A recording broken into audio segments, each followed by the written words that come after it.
యమదీపాన్ని ఎల్లప్పుడూ కూడా దక్షిణం వైపు చూస్తూ వెలిగించాలి. ఆ దక్షిణ దిశను యమధర్మరాజు దిశగా పరిగణించాలి.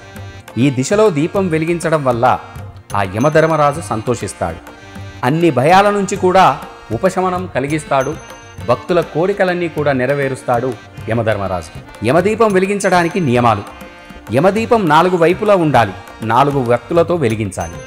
యమదీపం వెలిగించేందుకు నువ్వుల నూనె లేదా ఆవ నూనెను ఉపయోగించాలి.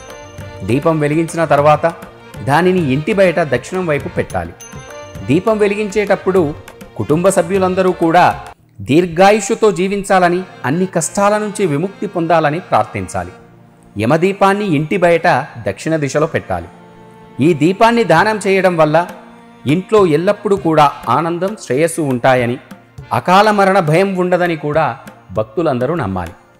ఈరోజు యమధర్మరాజును స్మరిస్తూ ఎవరైతే ఈ దీపాన్ని పెడతారో వారికి సకల శుభాలు కలుగుతాయి.